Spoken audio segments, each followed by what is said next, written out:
Welcome back to From Beyond.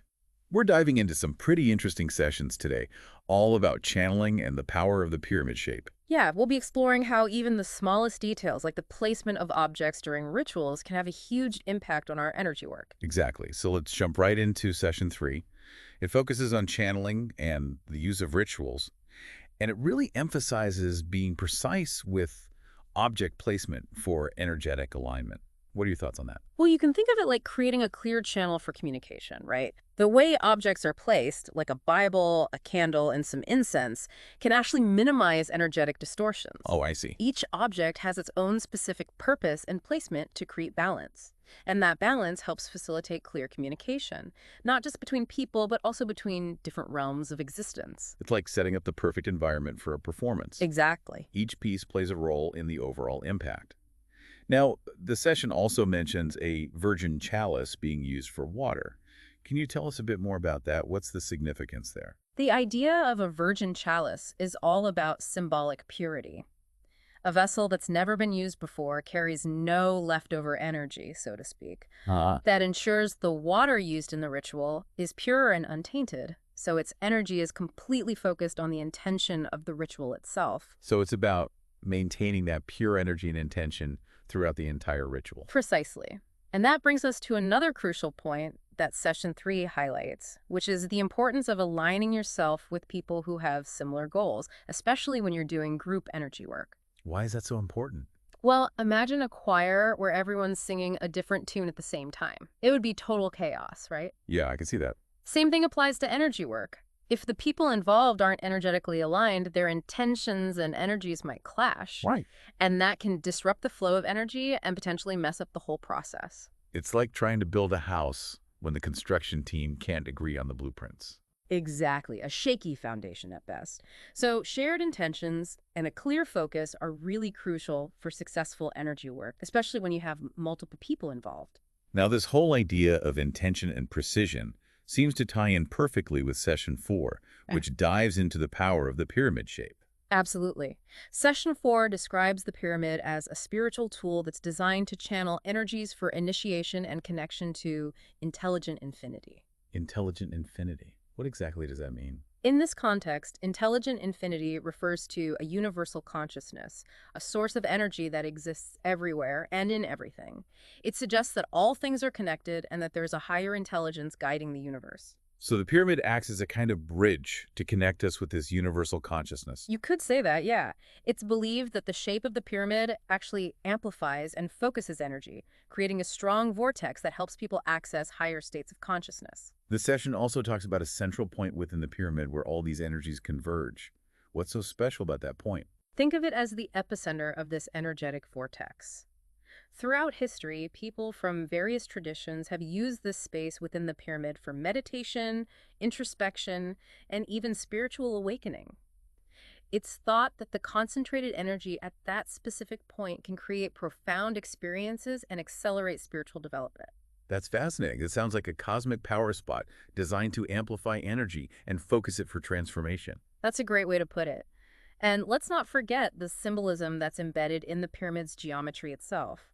The pyramid, with its triangular faces meeting at a single point, represents balance, the union of different dimensions, and the interconnectedness of every part of our being. That makes a lot of sense. The pyramid shape actually embodies those principles of balance and focused intention, which you talked about earlier with rituals. Exactly. And when you consider that pyramids pop up in ancient cultures all over the world, it suggests a universal understanding of these principles. Like a universal blueprint for aligning ourselves with the harmony and balance of the universe. You could say that.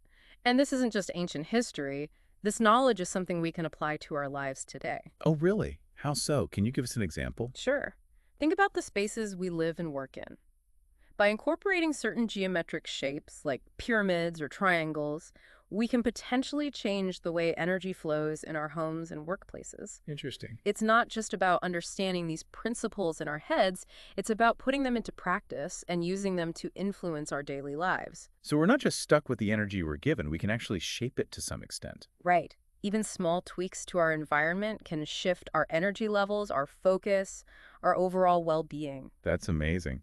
I've definitely felt changes in energy when I've been in certain places, like old churches or temples.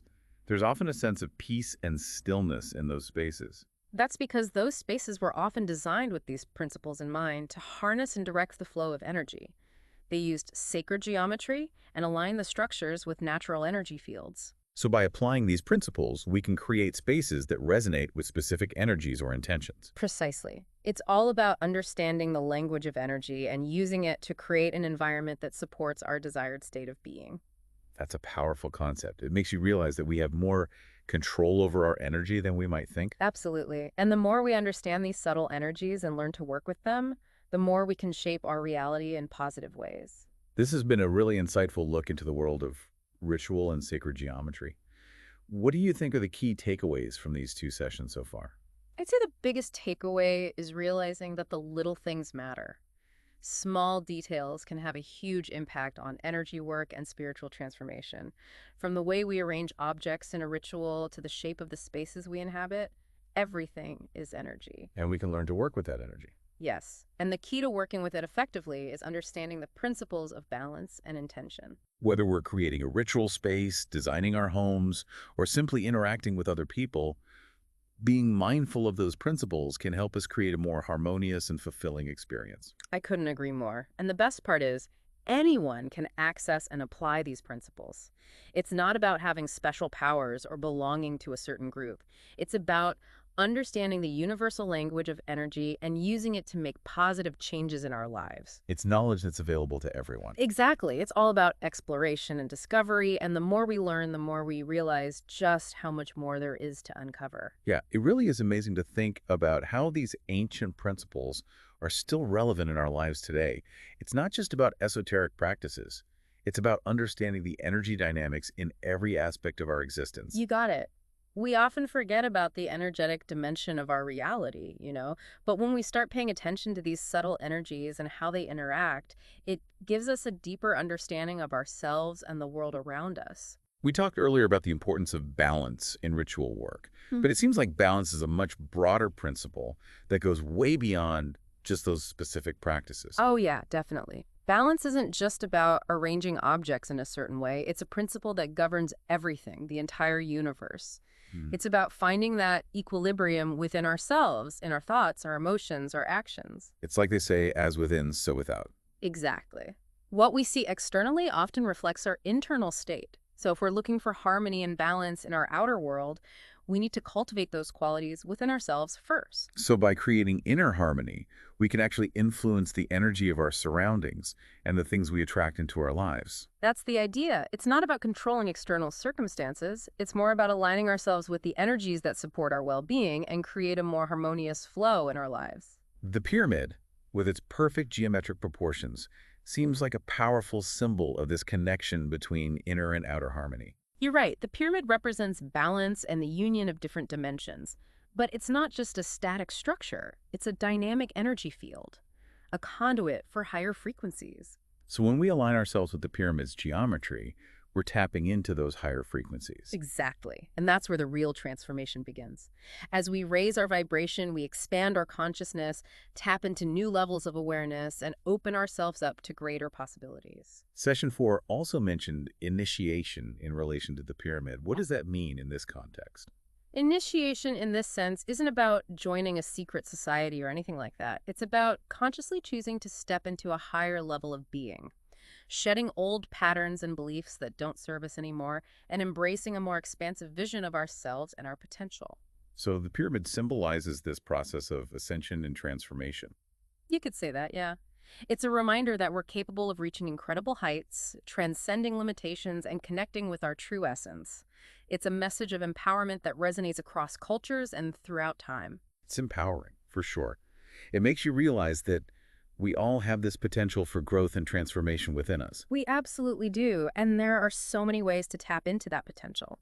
It's about finding what resonates with you personally, whether it's spending time in nature, engaging in creative expression, or exploring different spiritual practices. It's about finding what helps us connect with that inner spark, that sense of something greater than ourselves. Exactly. And remember, it's a journey, not a destination. There will be ups and downs, moments of clarity, and moments of confusion. But the key is to keep coming back to that intention, keep aligning ourselves with those higher frequencies, and trust the process. Trust is so important, especially when we're stepping into the unknown. It's about surrendering to the mystery and embracing the journey with curiosity and a sense of adventure. Speaking of adventure, there's another fascinating aspect of the pyramid we haven't talked about yet. Some people believe that the pyramid isn't just a symbol of spiritual ascension, but also a portal to other dimensions. Whoa, that takes us into some interesting territory. Are we talking about time travel or interdimensional beings? Well, there are lots of theories out there about the pyramid's hidden powers and connections to other realms. Whether or not those theories are true is up for debate, but they definitely point to the enduring mystery and power of these ancient structures. They remind us that there's so much more to reality than what we can see and hear and touch. For sure, our understanding of the universe is constantly evolving. Things that were once thought to be impossible or even crazy are now becoming accepted scientific fact. Who knows what mysteries we'll uncover in the future? That's what makes this exploration so exciting. There's always something new to discover, another layer to peel back, a deeper level of understanding to reach for. And as we explore those outer mysteries, we're also diving deeper into ourselves, uncovering our own hidden potential and expanding our awareness of what's truly possible. It's a never-ending journey of exploration and discovery, both within ourselves and in the world around us. And the best part is, we're all on this journey together. We're learning, growing, and evolving as individuals and as a collective. That's a comforting thought. We're not alone on this path. We're all connected, part of this grand cosmic dance. We are. And every step we take, every thought we think, every action we make, it all contributes to the evolution of consciousness. Well said. It's a reminder to choose our steps wisely, our thoughts intentionally, and to act with love. And to remember to have fun along the way. This journey of life is meant to be enjoyed. Absolutely. Laughter is a high vibration too, you know? It is. Speaking of high vibrations, let's go back to the concept of channeling for a moment. We talk about the importance of ritual and preparation, but there's another aspect of channeling that I find fascinating. It's the idea that it's not just about receiving information from outside sources. It's also about tapping into our own inner wisdom, our own connection to the divine. That's a great point. We all have access to this infinite source of wisdom and guidance within ourselves. It's just a matter of learning how to tune in and develop our own internal channel. So we don't necessarily need to communicate with beings from other realms to get access to profound wisdom and guidance. Not necessarily. Practices like meditation, mindfulness, and creative expression can help us cultivate that connection to our inner wisdom, to that divine spark within us. We're all channels in a sense. We're constantly transmitting and receiving energy. If we're all channels, then what determines the quality of the information we receive or transmit? Well, our intention, our level of awareness, and the clarity of our channel all play a role. It's not just about who or what we're channeling, it's also about the state of our own being. So if our channel is cluttered with fear, doubt, or limiting beliefs, those distortions will affect the quality of information that comes through. Exactly. But if our channel is clear and aligned with love, compassion, and truth, the information will flow through much more purely and powerfully. It's like trying to listen to a radio station with a lot of static. The signal might be there, but it's hard to hear the message clearly. That's a great analogy. That's why it's so important to cultivate a clear and receptive channel through practices like meditation, mindfulness, and self-reflection.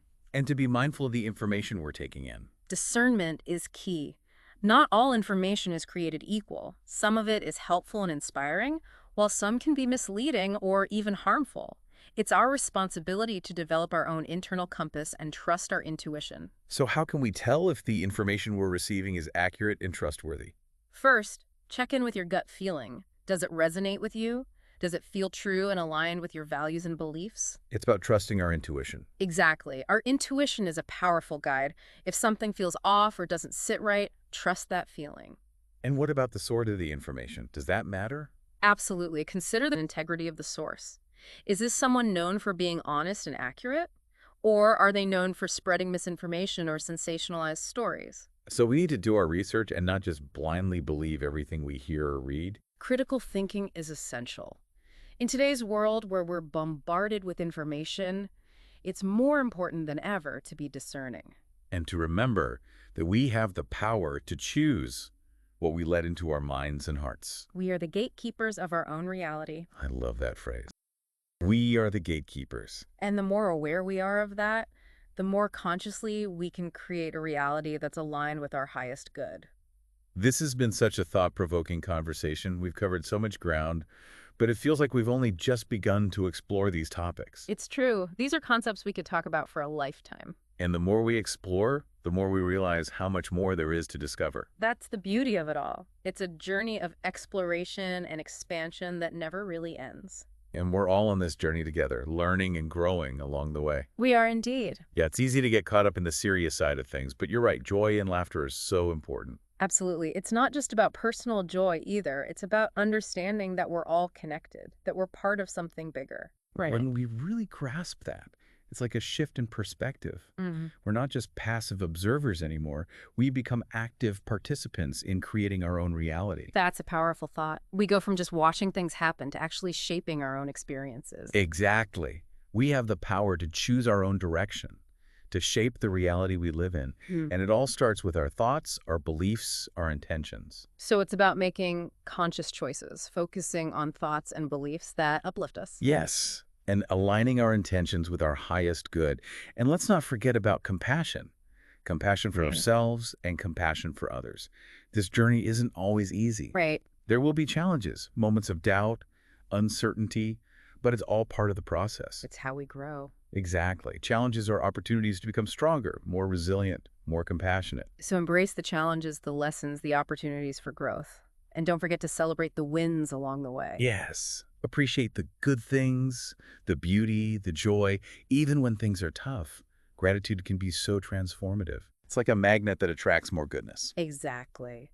The more grateful we are, the more open we become to receiving even more blessings. It's a good reminder to make gratitude a daily practice, to take time to appreciate the simple things, the people in our lives, the beauty of nature, the gift of life itself. And share that gratitude with others. Even small acts of kindness can make a huge difference. It's the ripple effect. One act of kindness can inspire countless others. Exactly. And together we can create a more loving, compassionate, harmonious world. It's not a pipe dream.